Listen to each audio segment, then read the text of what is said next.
Again, I'd like to call this meeting to order. If we would all rise with me and join with me in the Pledge of Allegiance. I pledge allegiance to the flag of the United States of America and to the republic for which it stands, one nation, under God, indivisible, with liberty and justice for all.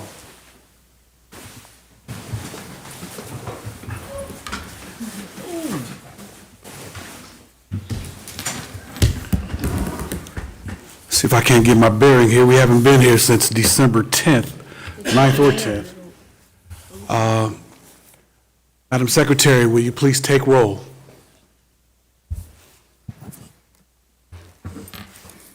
Chair Burton, Present. Commissioner Puppy. Here. Commissioner Ragsdale. Here. Commissioner Osick. Here. Chair Damasio. Here. Commissioner Bassler. Here. Commissioner Trupiano. Here. Alternate Hester. Alternate Manuel. Here. Alternate Belshi. Alternate McDonald. That it? Thank you. Next item on the agenda is approval of the minutes from the December 10th, 2024 Planning and Zoning Commission regular meeting. Are there any edits to the minutes? If not, may I have a motion to approve? Submitted? I'll second that. It's been seconded and approved. All in favor? Aye. Any opposed?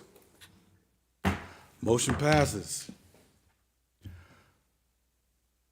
3 on the agenda. Number 3, we are going to consider a regular agenda item 3C first before moving on to items 3A and 3B.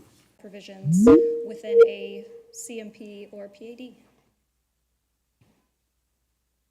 And the applicant on this one is Bill Alley and Kurt Jones with Tiffany and Bosco on behalf of Greg Fitchett with Trillium Land Company, LLC, and Charlie Freericks with Howard Hughes. We did work with the applicant pretty closely on this language. Originally, this was planned to be considered alongside other changes within the ongoing Development Code Update Phase 2. The only reason that it's moving forward separate is they chose to move it forward so that way it would be concurrent with the other item on the agenda, the CMPA tonight. So, but this has kind of been a joint effort that otherwise would have fit in alongside the overall Phase 2 code update. So just for context, it has been reviewed, though it is a private applicant, it's been reviewed from a very citywide perspective in terms of it impacting not just one small area, but the whole city, all CMPs and PADs moving forward. The specific request then, of course, is to amend Development Code Article 5 by adding a new section 5.1.5, which clarifies the authority of CMPs and PADs to modify provisions of the Development Code by establishing their unique development standards and guidelines. Just some quick background. I think most everyone here is pretty familiar with the concept of a CMP or a PAD. This isn't a new tool. They allow flexibility in design, development standards, land uses to achieve a master plan vision and to meet any unique needs that a development has.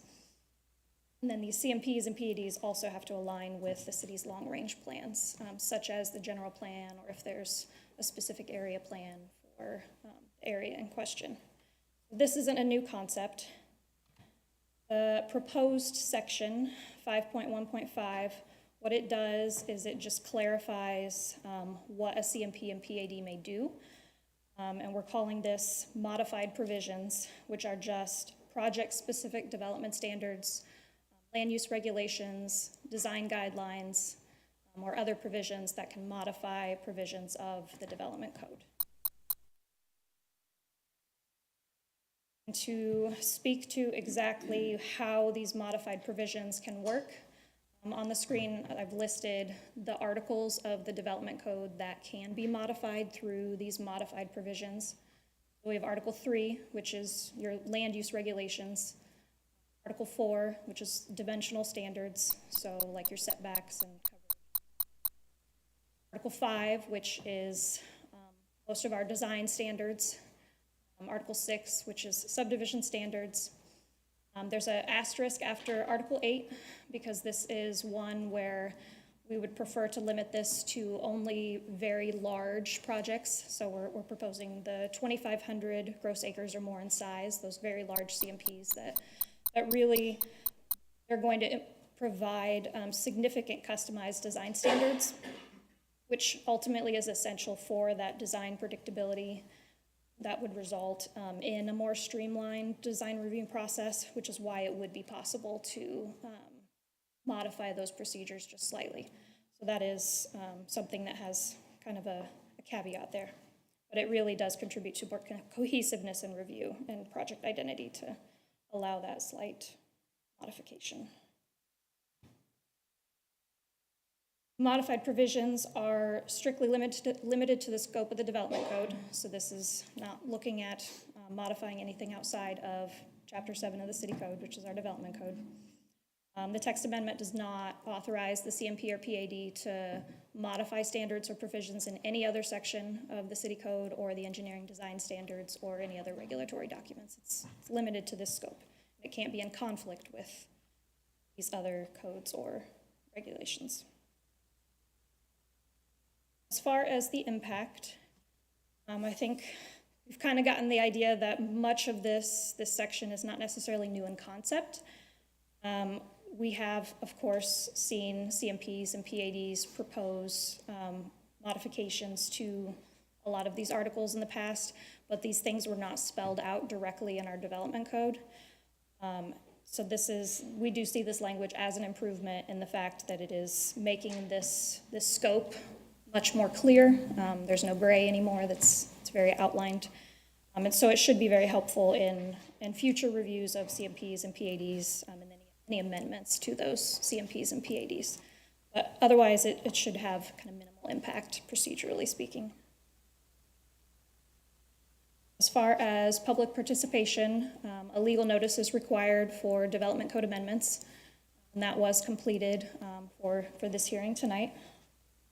And then 2 letters of support have been received. One, I believe, both are from 2 different landowners that are affiliated with other CMPs within the city.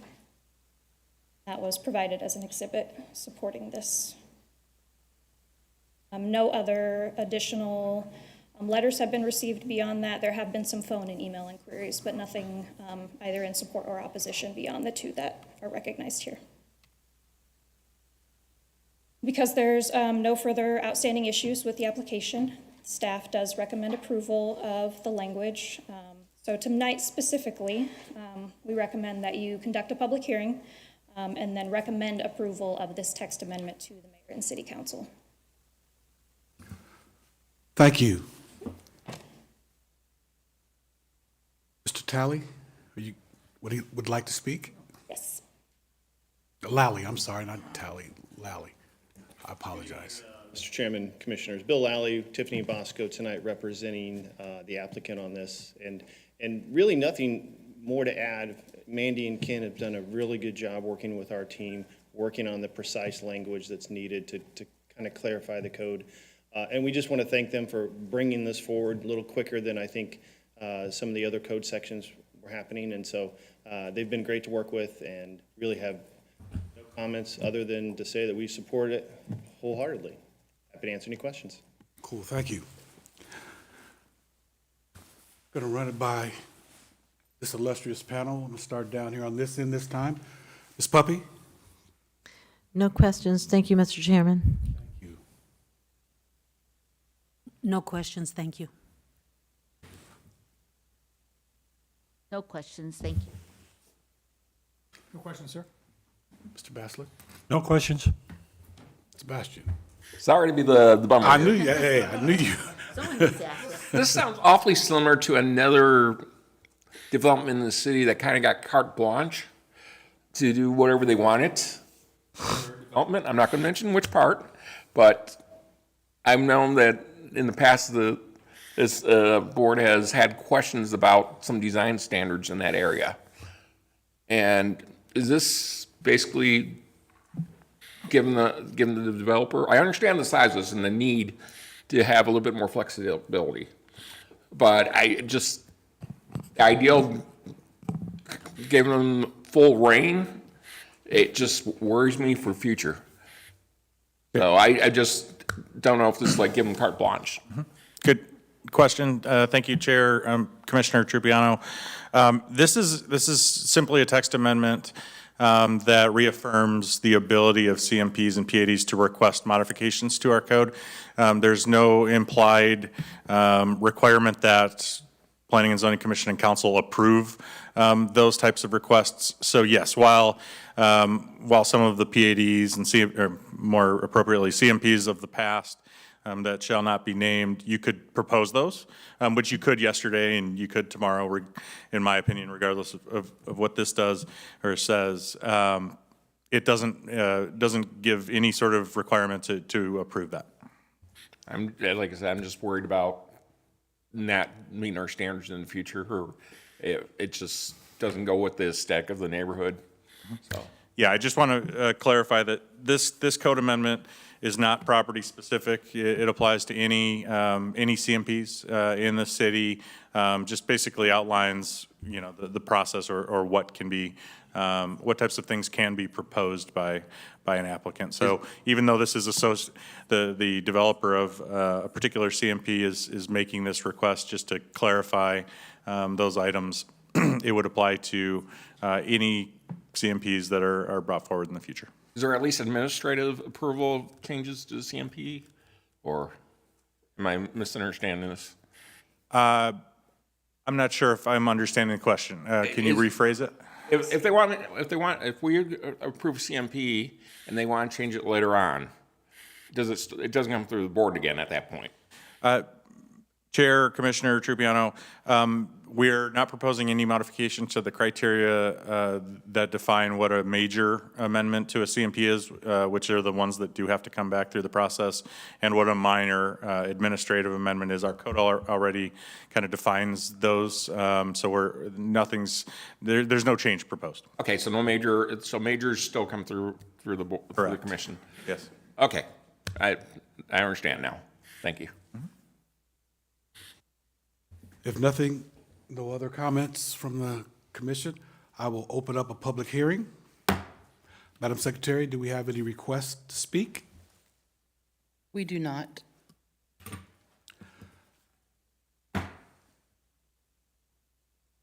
I'm going to close the public hearing, and I am going to ask for a motion. I would make the motion to approve PLZM-24-100109 to mayor and city council. I'll second that. It has been moved and second. All those in favor say aye. Aye. Any opposed?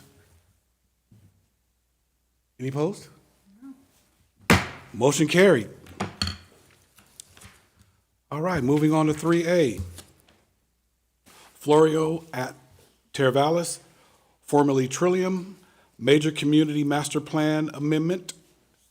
And Mr. Banda.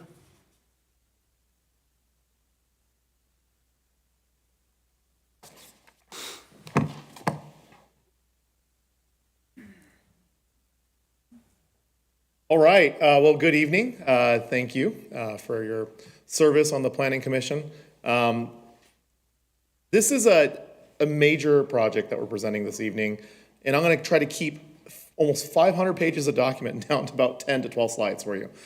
And I want to thank you guys for asking, actually, Commissioner Trupiano, because what you're talking about is directly related to what we're talking about here. The major CMP amendments, are you going to still see those things? What we're going to talk about is what the changes are between this major amendment, what we're proposing, and what you're going to still see. That being said, I'm going to give you a brief overview. Now, as you guys know, I love to use the applicant's narrative, the applicant's exhibits, because you're going to see those in the reports. You're going to start seeing those over and over. What you're seeing over here is a regional map depicting all these CMPs, these major subdivisions.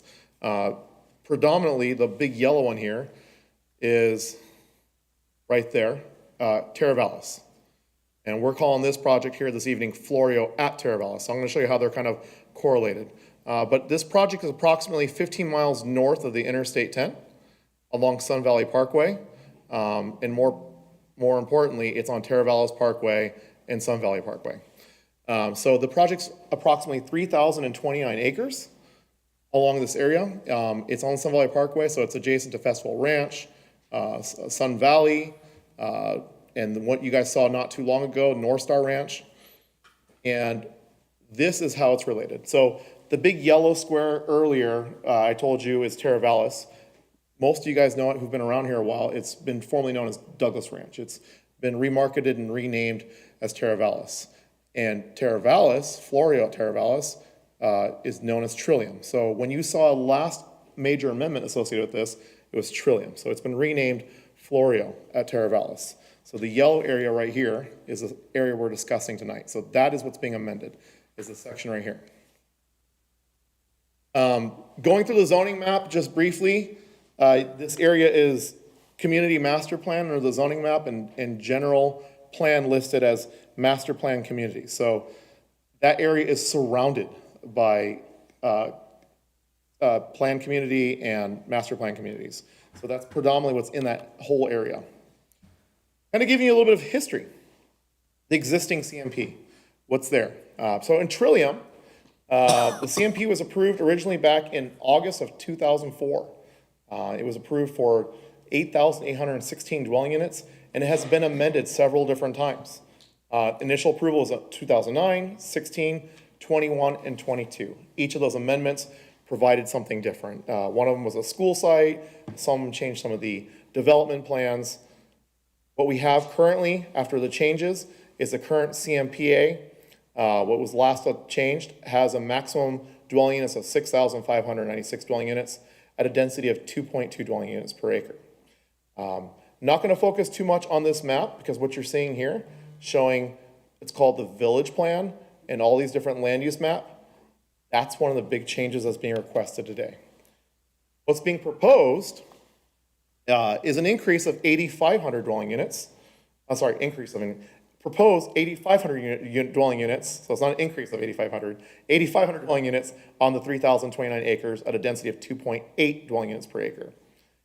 What they do define now, however, is they talk about maximum gross floor area. Old master plan communities didn't talk about commercial or non-residential gross floor area, or GFA, of 7.2 million square feet. So in the current CMP, it's not defined. It was kind of done by use, it was done by everything else. Here, they actually have a check and balance in place, self-imposed, saying, hey, this is how we're going to do it. The plus side of having that helps us infrastructure plan, road networks, water, sewer, everything. Now, what you're seeing is Exhibit 8 from the CMPA, and we're going from that colorful map to different shades of brown. It reminds me of 2005 house colors. And there's definitely these different shades. The lighter the shade, the less dense it is. The darker the shade, the more intense the use is. So they broke it into land use categories, breaking them to categories 1 through 3, and then they have a public health area, and that is the major area. So this is kind of showing you how it works.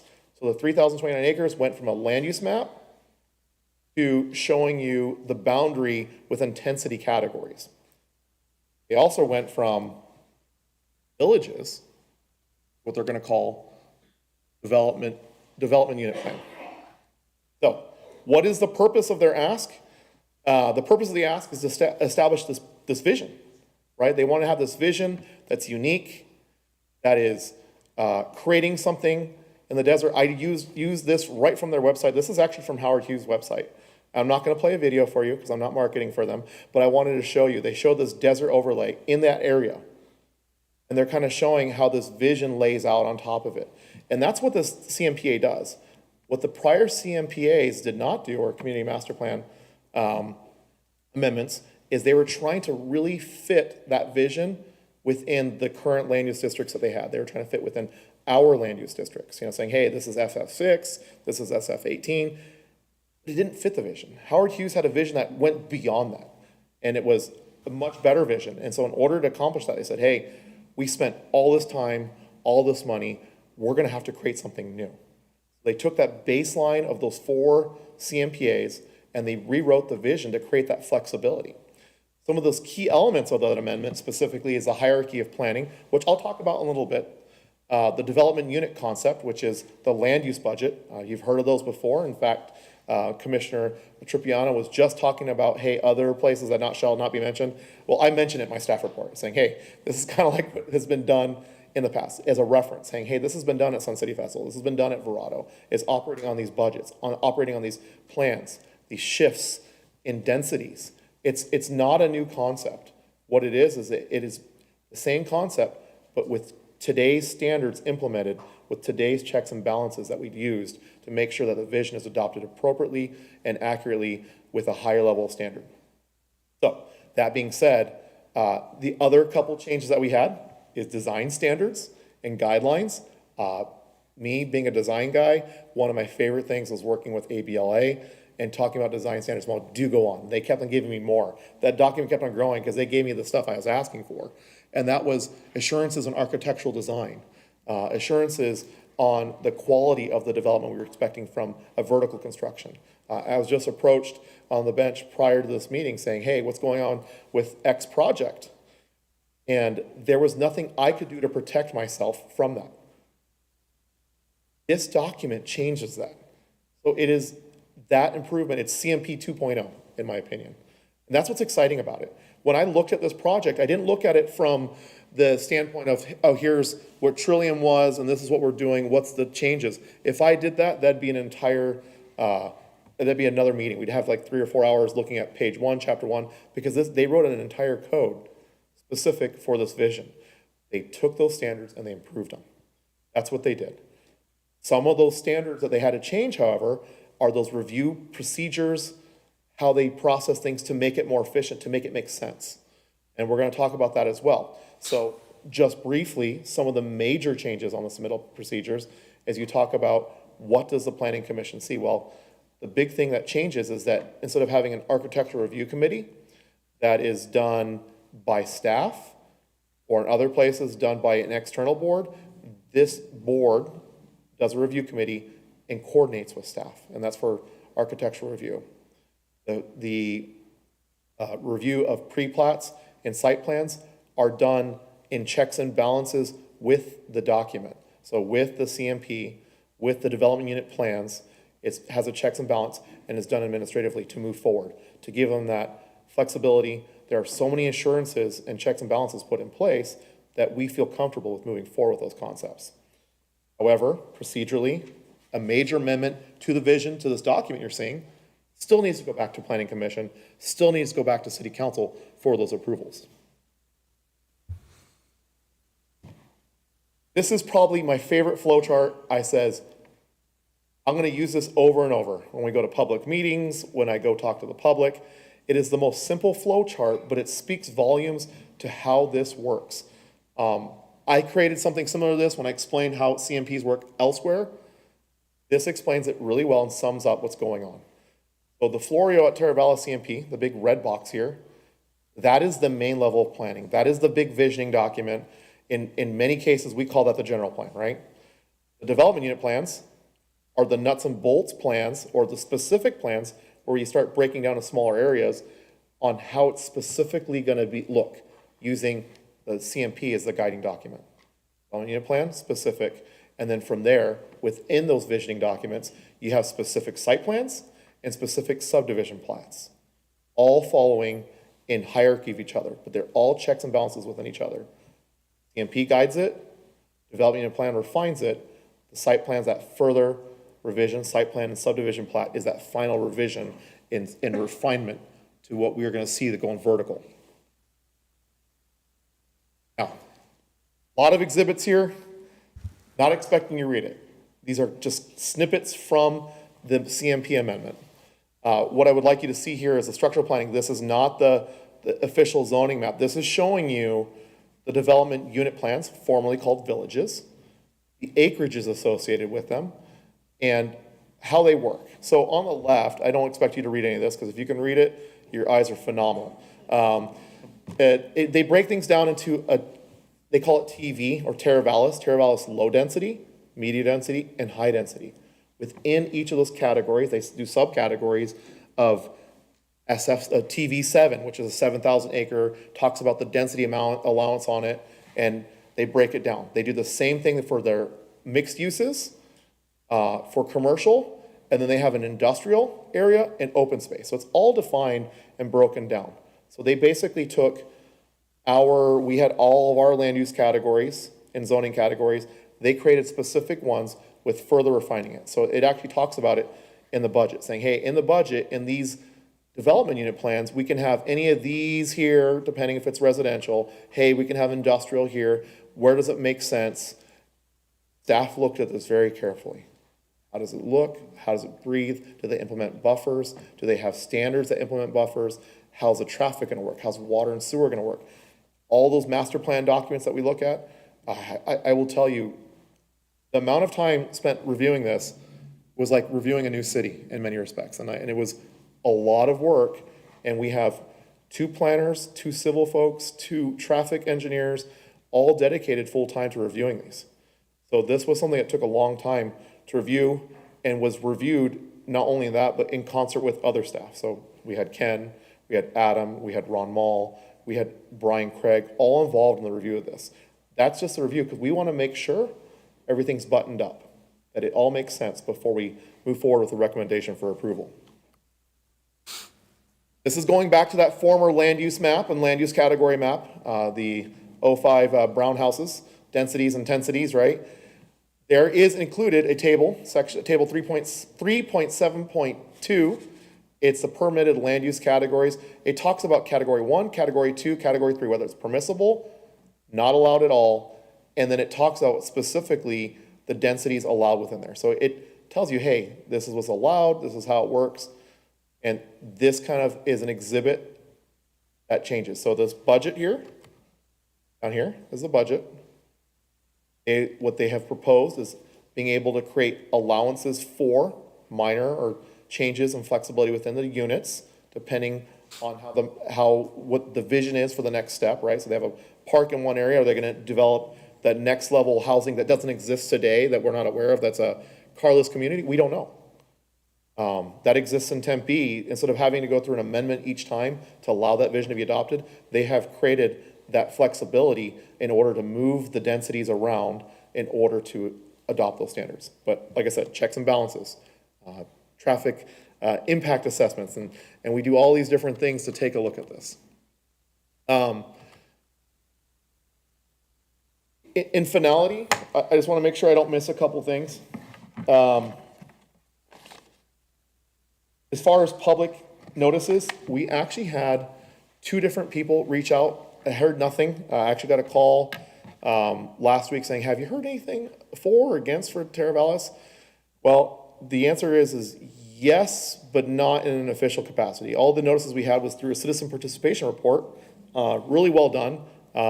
They actually went through 2 neighborhood meetings back in October and November, notified the adjacent Tartesso residents as well as the Sun City residents, and had a total of 75 people come out to those 2 meetings. Ask questions, mostly in support. And today, this morning, we received from adjacent landholder, Mr. Chuck Disney was representative of a landholder. I don't know if he's related to Mr. Disney himself. I hope he is. He is? Oh, no way.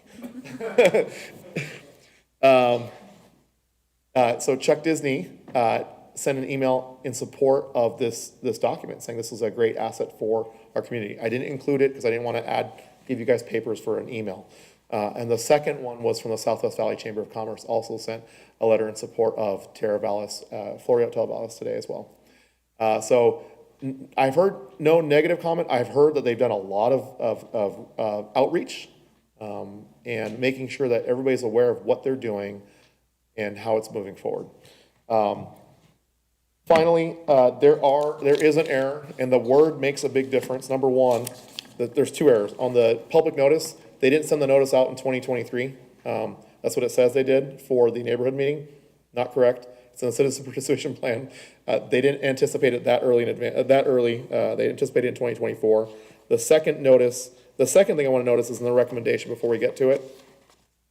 The word "not" is in there, and that changes the whole meaning. It flips the meaning around, right? And saying, hey, let me read it right here. The statement reads, right there in the recommendation, I think it's the second bullet.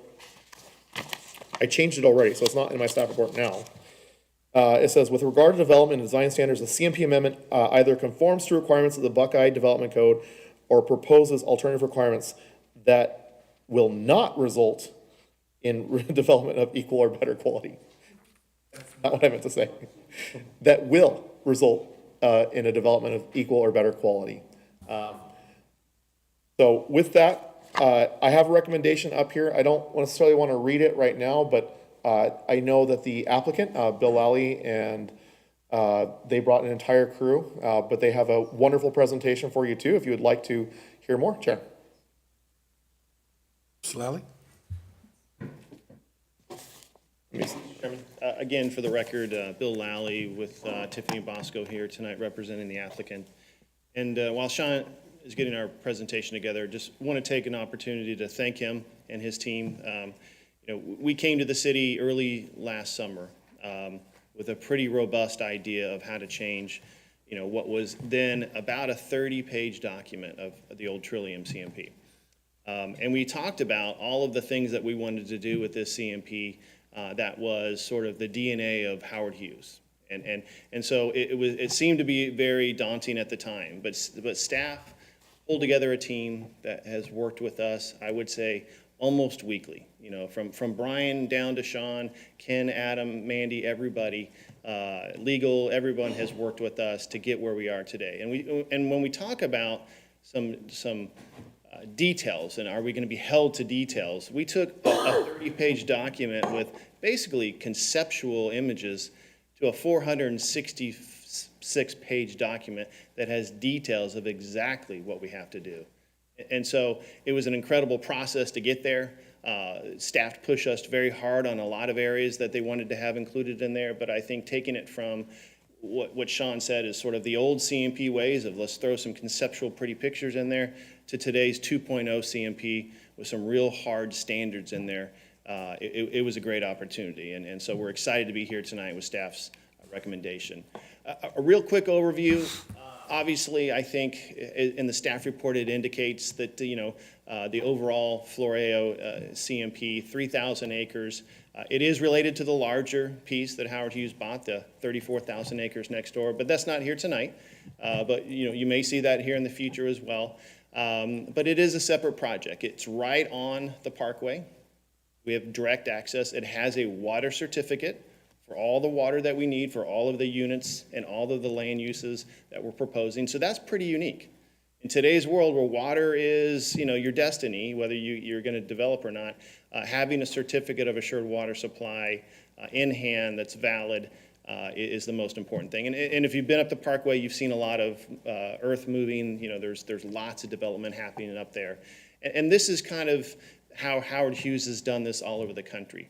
They already have sub and builder partners on board. This isn't just a pie in the sky. We're going to come and do all this entitlement work and maybe they'll pull the trigger down the road. We're hoping to deliver homes this year. So it's that quick. We are ready to go out there spending millions and millions of dollars in Buckeye. So end of the year, we hope to deliver homes. A little bit about Howard Hughes, and I think it's important because you guys have had the blessing of had a lot of great land developers and builders in your community. But I would tell you that Howard Hughes is probably unlike any other developer that has Arizona seen. They have 7 master plans around the country. Those 7 master plans make up over 100,000 acres. And they've been working on these master plans, for 10s and 20s of years. I mean, many, many years. Their unique nature is that they hold on to some of the commercial and the multifamily and the office, and they become a stakeholder forever in these master plans. They just don't sell off the piece and then they're out and on to the next piece. So the master plans that they're involved in, they've been involved for many years, and that's the plan here. The plan is they'll be involved in Teravalis for the next 80 years.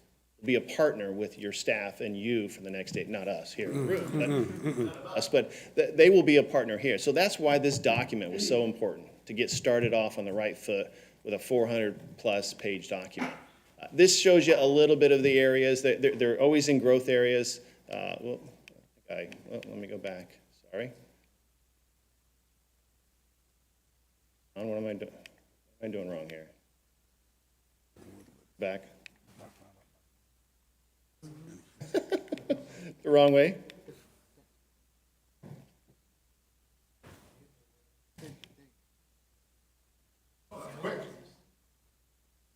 Any questions? Can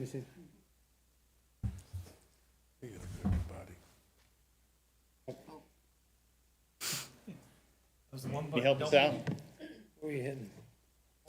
Oh, Kurt. Okay, there we go.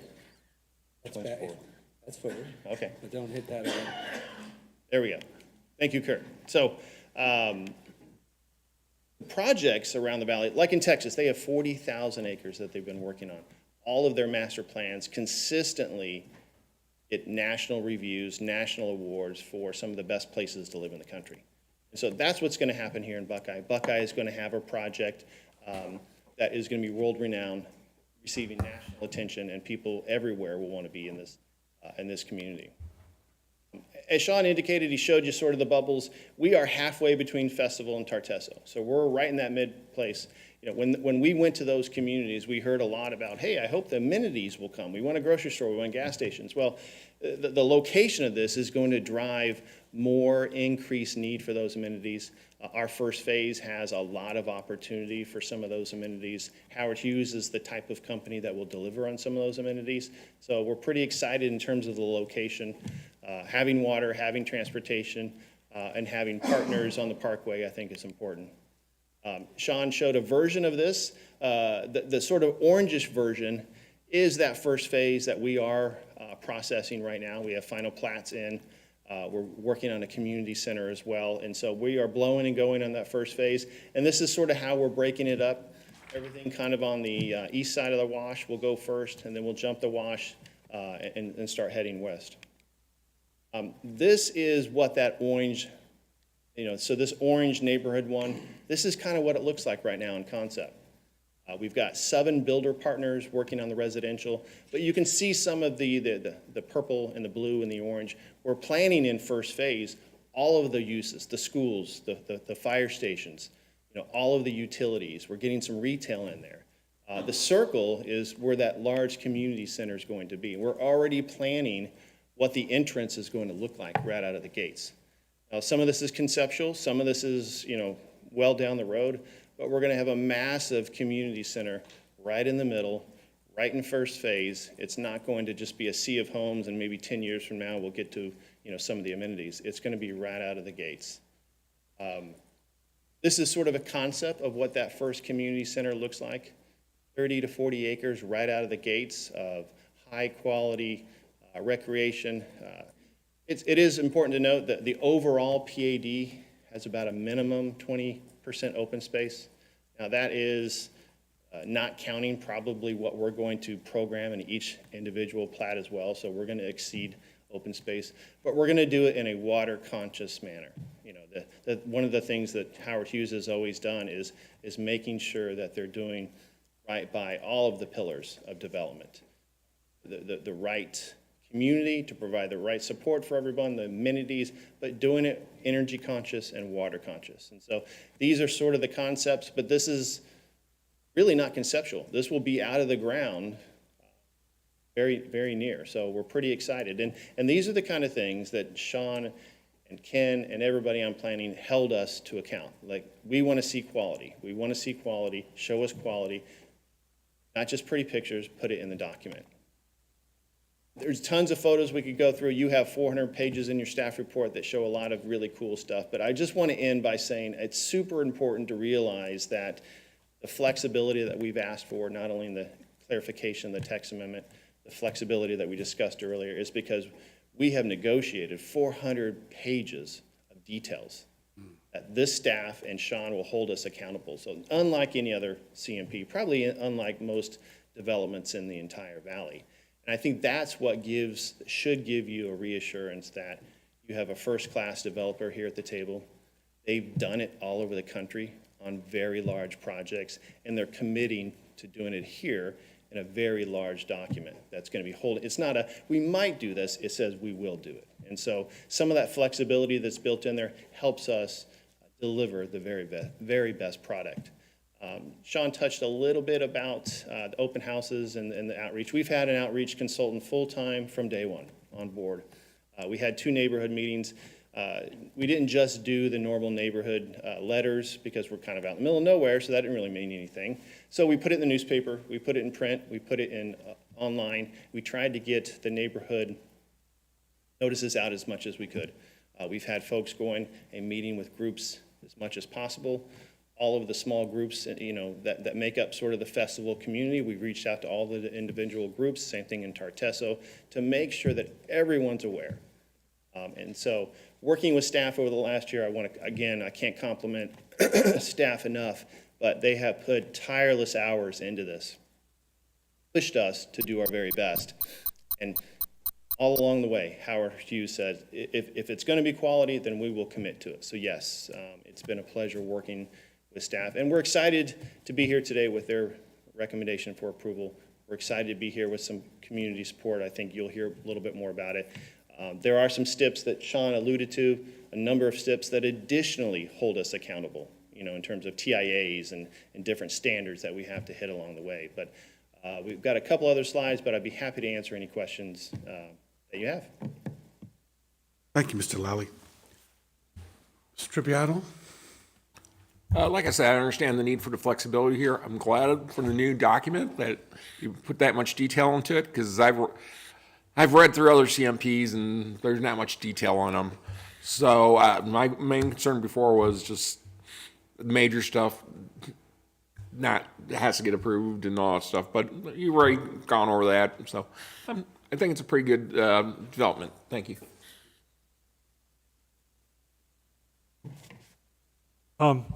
I want to commend you and thank you very much for reaching out the distance that you did. You weren't required to do it. You did do it. That tells me you feel very strongly about a very good project you have, and you're wanting to showcase it. So I just appreciate the fact that you reached out further than you needed to and got that input. So thank you. Looks like a great project. Mr. Damasio? I honestly feel the same way, so I have nothing further to add. Ms. Cupsack? My question was about the retail, because I know what made Verado very successful back in 2004 was that they had that open when the people started moving in. They had that, and any retail you put there is going to be successful because of the other 2 master plan communities right there. So you answered that question, and I appreciate that. So I am looking forward to seeing this come out of the ground soon. So exciting. Thanks. Thank you. Ms. Ragsdale? No questions. It looks like a lovely project. Thank you. Ms. Puppy? Yes, I think it's a beautiful project. It's very well designed. I could tell there was a lot of thought put into it.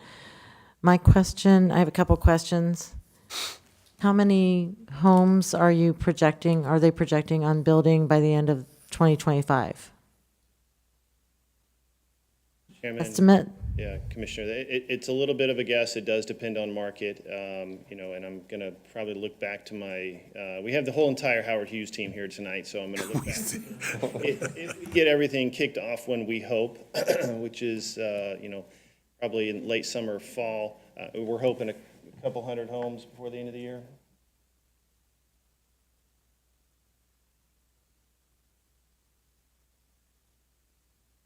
You said 400 or 500? But no, next year. Okay, I'm holding you to that. Word out so people can hear about us and get some more homes and at 1,000. On the record. And Chair, Commissioner, if I may add to that too, we talk about checks and balances related to that. So Howard Hughes had the ability to move forward with the 7 home builders that were already entitled to move forward with their old standards. With this new standard in transit, we put a pause on that, and they were okay with that by adopting and holding them to the new standard design. So we have 7 home builders right now that are anxious. What's the next step? They're getting ready to get everything submitted. So that is a test to where they're at. There's home builders up and ready to go right now, and they're willing to hold them to that standard. So they're putting their money where their mouth is on this particular project, saying, hey, we believe in this standard. We're not just gonna ignore that. And that made me happy. So. Well, thank you. Well, oh, yeah, I'm sorry. Can you hear me? Okay. The Howard Hughes communities, whatever builders they work with, would basically work with their vision. It would be a high-quality product, is what I'm understanding. Yes, Mr. Chairman, Commissioners. What we've done in this 400-page CMP is we have set the standard, and not only for the amenities, but for the design of the entire development, down to design review of homes.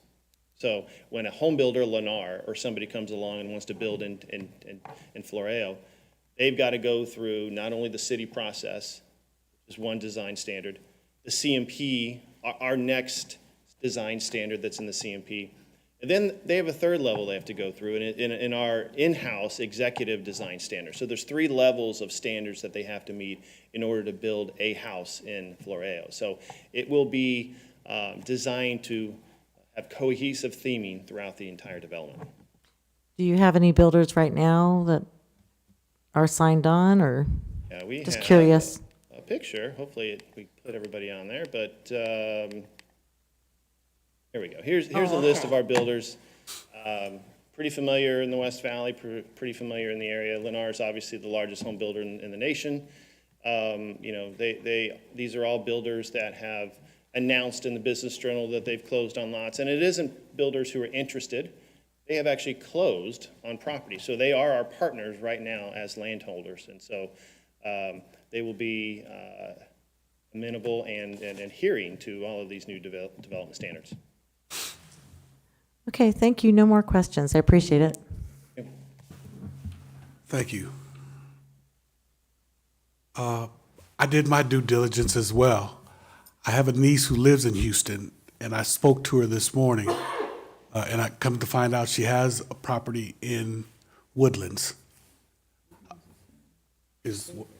No, that's Summerlin. Oh, some, It's okay. had land in it. And I asked her hard questions, very hard questions, and she was excited that you guys are building here, which makes me happy as well, because she may leave Woodlands and come to Arizona, which would make her uncle very happy. So I'm looking forward, if this passes, to see where this takes us. And at this time, I will open it up for a public hearing. Madam Secretary, do I have We do not, anything? Chair. Sorry? We do not. I didn't think so. Opened, closed. Hearing none, may I have a motion?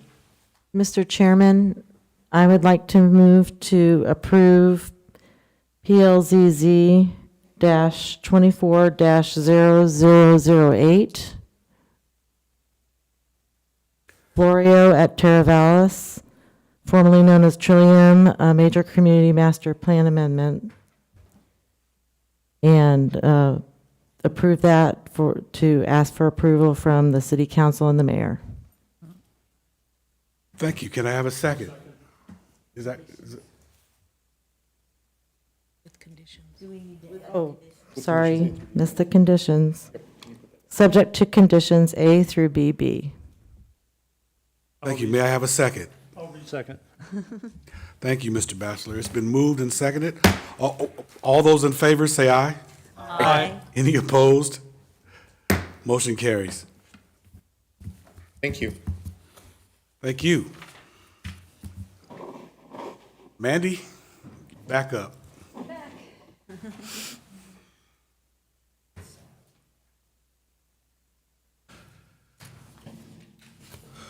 Regular agenda item 3B, West Fillmore High Street, multifamily site plan. Presentation by none other than Ms. Mandy Woods. Good evening again. Again, my name is Mandy Woods, Senior Planner with Development Services. And I am here to present a site plan tonight, West Fillmore High Street multifamily site plan, case number PLZ SP 24-17. As far as the project overview on this one, the applicant is Katie Rounds with Cadence Group on behalf of High Street Ventures, Inc., High Street West Fillmore 2024 Apartments, which is the developer and owner for this project. The location is approximately 1,000 feet east of the northeast corner of Verrado Way and Fillmore Street. And the request itself is for site plan approval of a 510-unit multifamily residential community. And the size of this project is just under 18 acres.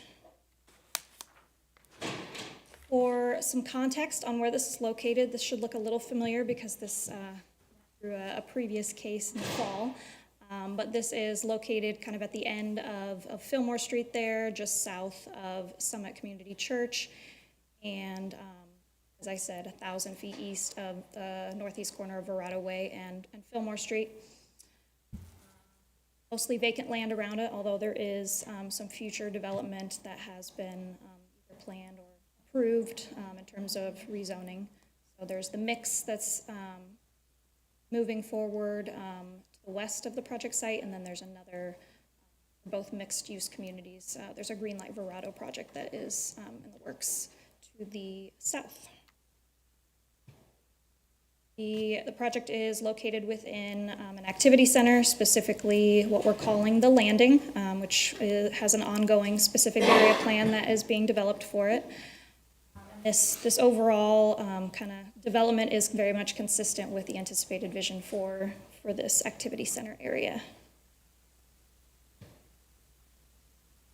The zoning of the property, it's that kind of green teal color right there. It's multifamily 2, and this was recently approved in just this last December.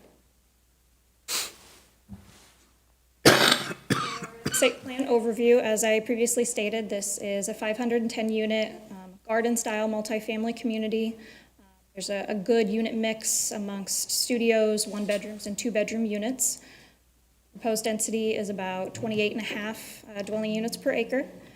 And we're looking at 3-story buildings. There's going to be 9 of those apartment buildings with a centralized amenity clubhouse and then other kind of ancillary structures like shade ramadas, some cool poolside cabanas around the pool area, which is near that clubhouse, trellises, and then some shaded parking canopies as well. That can all be seen on this site plan here. Let's see if I can figure out how to use this. There we go. This area right here is kind of that centralized clubhouse and pool area. First enter the site there. And if you can see the blue lines, line it there.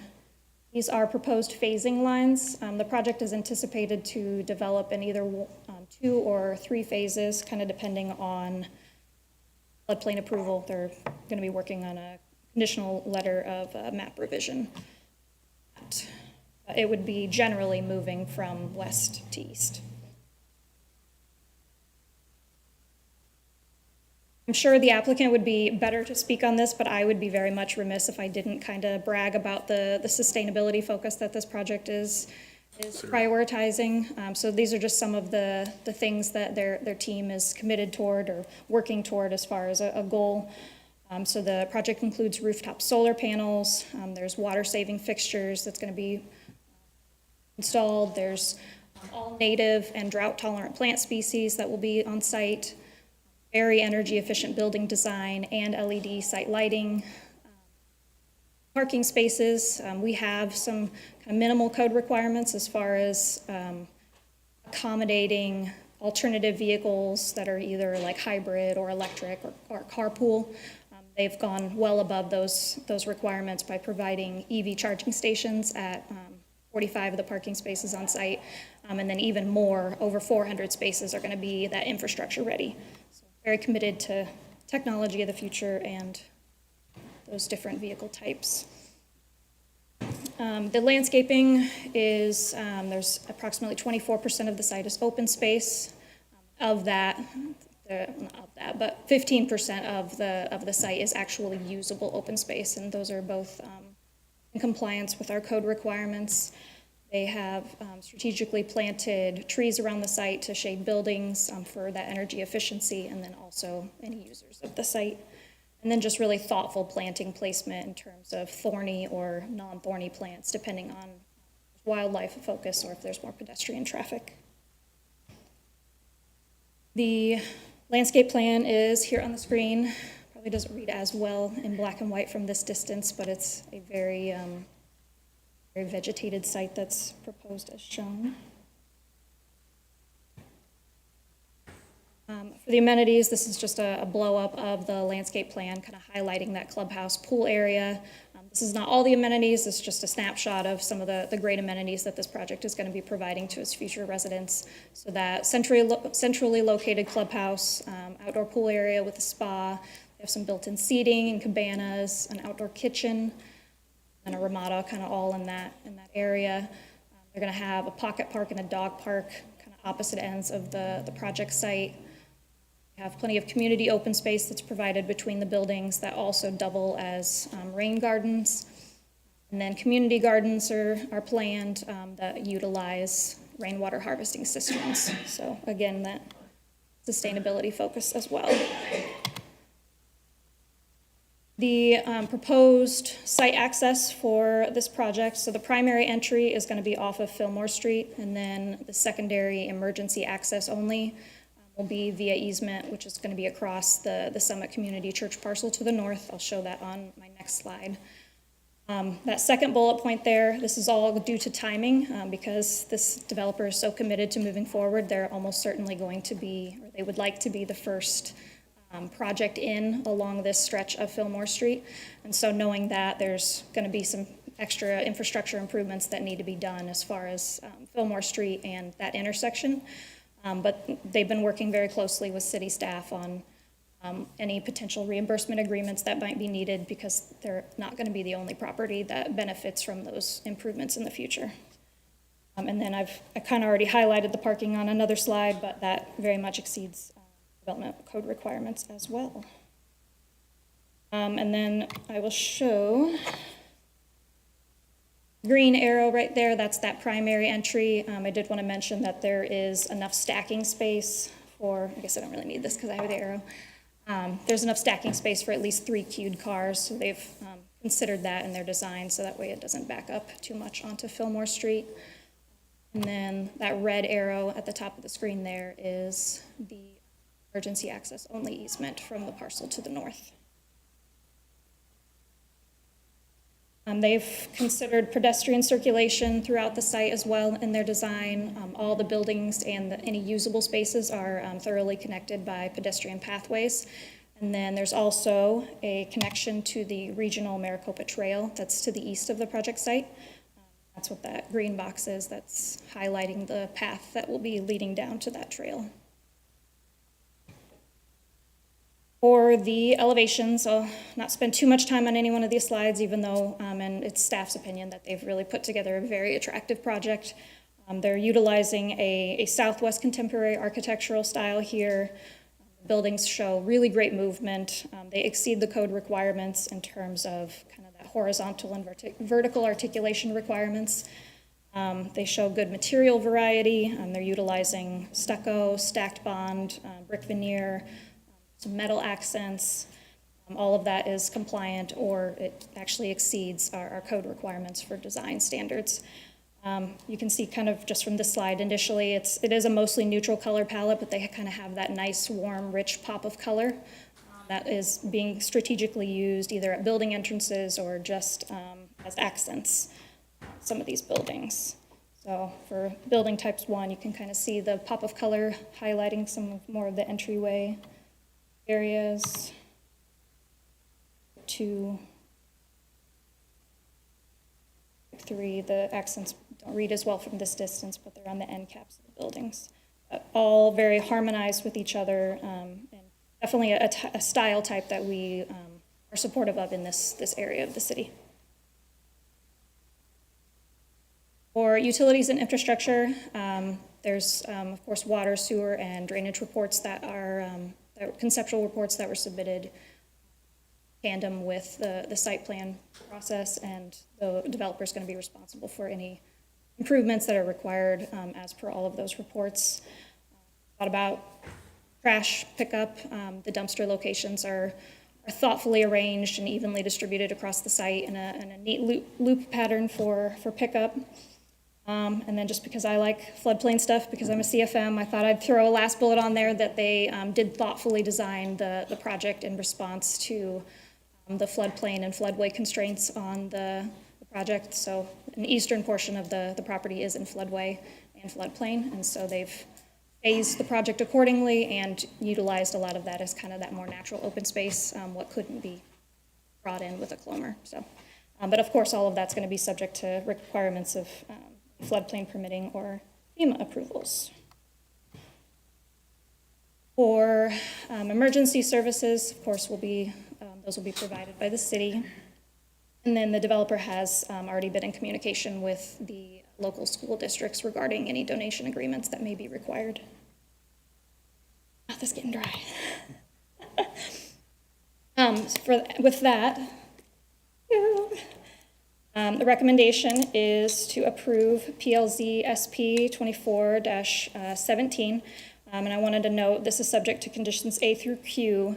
However, the wording of some of those conditions was modified today. We had additional conversation with the applicant team, and I believe you all received a memo that just had the updated wording. So I just want to make sure that that's noted, that it's those conditions. But yes, that concludes my presentation. Our applicant team, the whole project team pretty much is here tonight, and Katie does have a presentation if... Well, come on up, Katie. Let me get you going here. Good evening. If I could get you to state your name and your address, please, Katie. Certainly. My name is Katie Rounds, and I am with the Cadence Group. We're located at 57D North 40th Street, Phoenix, Arizona, 85018, Suite 210. Good evening, commissioners, and thank you to the amazing Buckeye staff, again, for your guidance from a planning, engineering, transportation, and legal perspective. With the assistance on this project in shepherding it through the process, especially to Mandy Woods, who has been skillfully guiding us through the rezoning and site plan process on this project. As I stated, my name is Katie Rounds, and I'm here on behalf of the Cadence Group, who represents the property owner High Street Ventures. The property owner of the undeveloped parcel located at the east end of Fillmore off of North Verrado Way. I'm before you this evening to request your approval of the site plan application.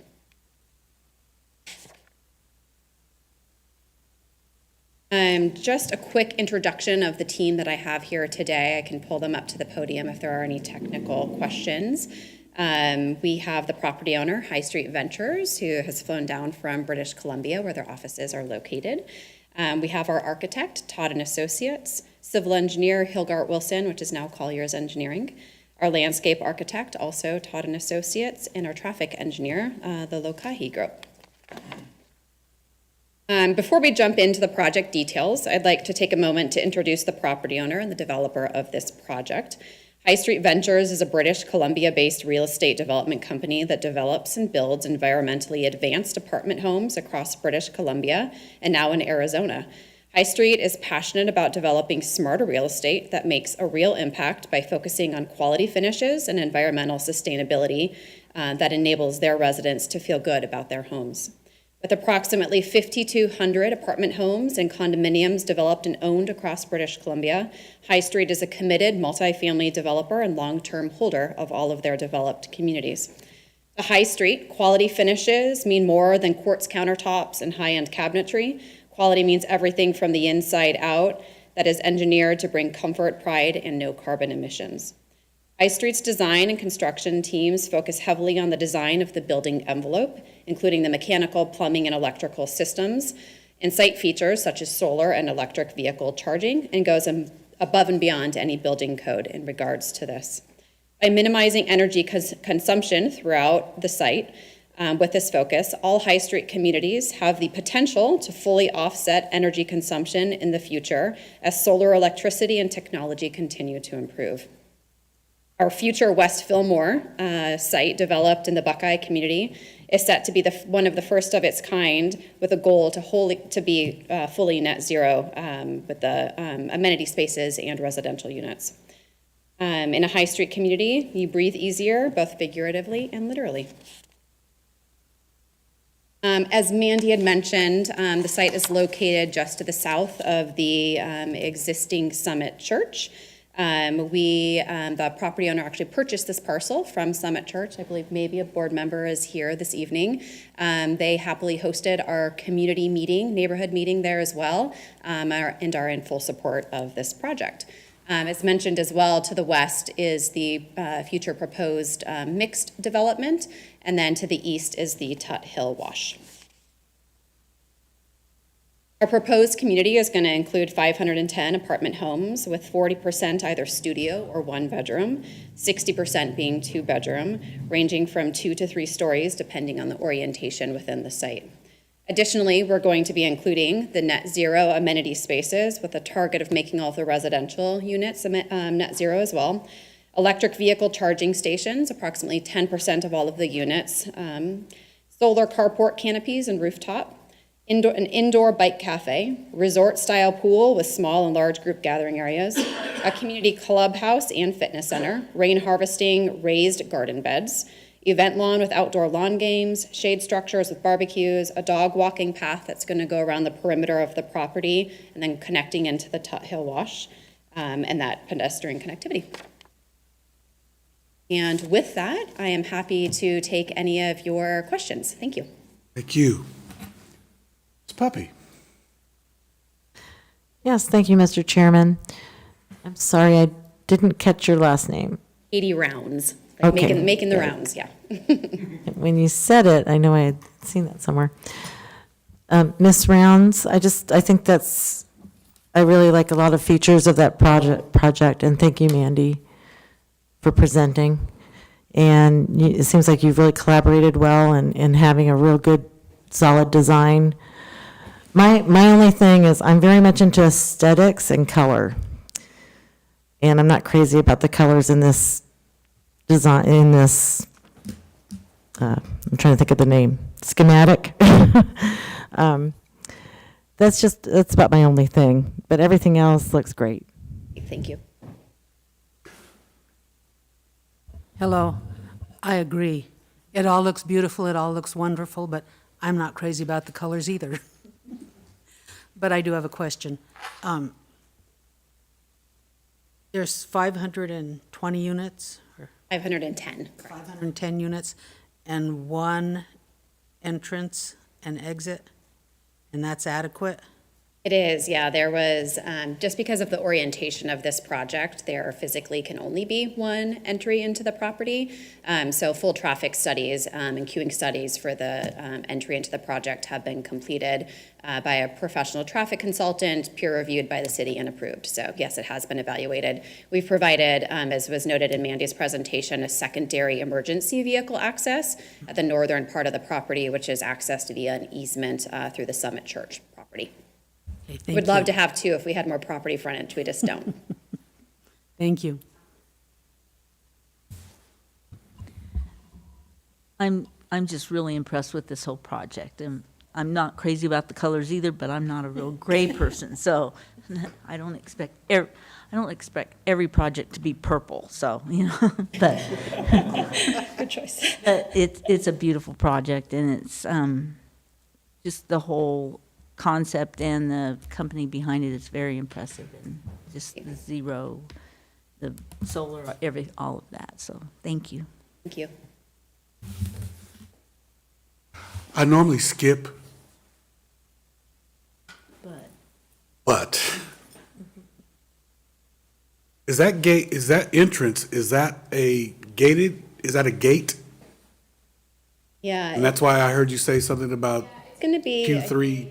community, so let's see if, Right. Mandy, I think I actually need to get the site plan from your presentation. So it is gated, so there's gonna be, you'll have a key fob, you'll pull up, there's the minimum 3-car stacking where you swipe your card, then you turn to the right, and then those gates open. So you'll be able to pull in, future residents or visitors will be able to access the guest parking in the front without entry into the gates. Okay, that's, Oh, you can zoom in there, Mandy, but that has been thought through. There's a little gate there. It's right there, correct? So 2 flanking the sides. so that means I gotta walk, I'm kidding. Mr. Damasio? No questions. I think this is an exciting project with net zero and the amount of solar that you're going to use. Is there any possibility that somewhere down the line that Fillmore Street could be extended down to give you another entrance?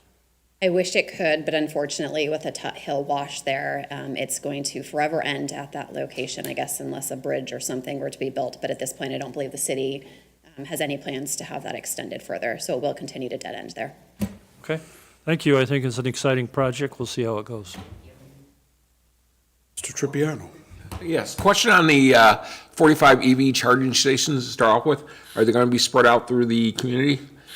Yeah, they certainly will be. So they'll be, I don't know if we have an exhibit showing exactly where they are, but yes, they're going to be spread out thoughtfully so that everyone within each building has an opportunity to use them. There's a lot of places when they put in solar, they put not solar, but electric vehicle charging, they put them all in one spot, and so. It's not our plan here. I mean, we really are focused on encouraging our residents to be as mindful from the sustainability perspective. So we want to encourage them to use them, and to encourage them, we would make them the most accessible to each building. So they will be scattered across. And the one thing I didn't see, and I think I've seen it on the site plan, where are the entrances? Are they actually interior? Into the units? Yes. Correct. There's going to be internal corridors that are, they're open air corridors, but the doors to the units will be on the inside corridors. That's unusual here in Arizona. Most of them are on the exterior of the building. So it's going to make it even look better. Is there going to be any kind of, I know you can't put air conditioning in those corridors, but is there going to be kind of like amenities that keep the airflow going? That's a good question. We have looked at making them closed door corridors, but in the evaluation from the net zero perspective and how you cool them and how it worked, we've decided that open air is the best solution here. So, maybe it's something I can take back to the design team, fans or whatever, to keep. Yeah, I'm just worried about during the summer, someone moving in and then to the middle when it's going to be very hot in there, so. That's a great concern. We'll discuss that with our design team as we're moving into our construction drawing phase, so thank you. Yeah, and I know, because someone came down from British Columbia, that's why it got cold today, so. I know, the first day all year long. All right, thank you. Yeah, thank you. Now, these are 3-story, Not, all in one, all, some that are 3 and some that are 2-story. okay, again, you have me at the entrance, I have to walk into, where's the elevator? So because they're 3 stories, they don't require an elevator, so yeah. That's why you live in a house. There'll be plenty of first floor options for those who don't want to walk up the stairs. I get it. But I need an elevator. All right. Mr. Chairman, Yes, ma'am. I just wanted to piggyback off of that, but I was thinking, I'm thinking the demographic is mainly young professionals. They can handle it. They can, yeah, that's what we're thinking, young professionals with the studios and 1-bedrooms, exactly. Very good. Thank you. Thank you. Any other questions, Commissioner? This time, may I have a motion? I would like to Motion to approve PLZ SP-24-0017 for the site plan approval of West Fillmore High Street, a 510-unit multifamily residential community subject to conditions A through Q for the following reasons. Furthers the goal of the Buckeye General Plan and contributes to a vibrant Buckeye Gateway Activity Center, the landing with residential density and contemporary design appropriate to the activity center. It conforms to the Buckeye Development Code, and there are no outstanding issues from reviewing departments. May I have a second? I'll second that. It has been moved and second. All in favor? Aye. Aye. Any opposed? Motion passes. Welcome. And get an elevator in there. For the love of God, get an elevator. All right. Thank you. All right. Ms. Hernandez, are there any comments from the public? No, Chair, there are not. Thank you. Moving on. Mr. Manager, Ken Galika. Evening, Chair and Commission. Thank you for another good meeting. I think some exciting projects for sure that are going to leave their stamp on the city of Buckeye. So super excited about that. I'm disappointed Mr. Lally left. I did want to object to him suggesting I would not be here in 80 years. I will be 126, and I plan on being at this desk. So, yes, and Carrie's also. So I'll have that conversation behind closed doors with him. Let him know I don't know why he thinks I'm so unhealthy. Anyway, the only actual thing I wanted to mention is next meeting is going to be February 11th. We have several items on that agenda already, so anticipate a meeting that night. Our bylaws for the Planning and Zoning Commission do require on an annual basis we elect a chair and a vice chair. It feels like we just did that because we did due to some of the changes in the commission last year, but we'll have to do it again. Nothing that says you can't keep the roles or nominate the same people for the roles if that's the commission's pleasure, but we will have to take those formal actions, and we'll do that at the next meeting. So that's all I have, sir.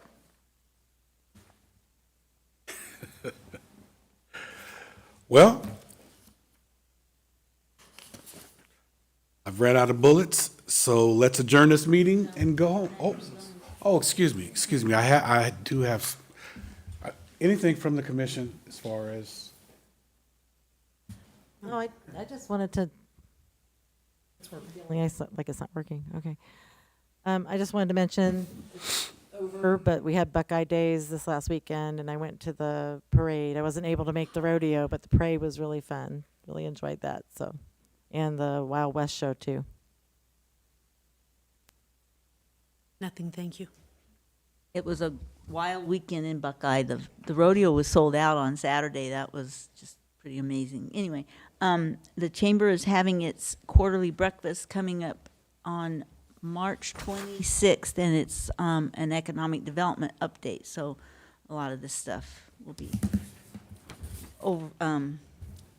highlighted. So if you want, just check into the chamber. We'd love to have you. Thank you, Mr. Damasio. I have no comments. Mr. Bass. Mr. Tripiano. Don't forget to get ready for the airfair next month. That's the mayor's favorite event of the year.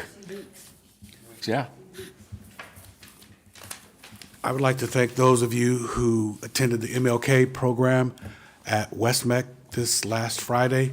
Thank you for your support. We were able to raise $17,000 for students that will be entering the CTE program. So again, thank you so much. Now, with that said, I am completely out of bullets. My gun is shot. Let's go home. Let's call this meeting.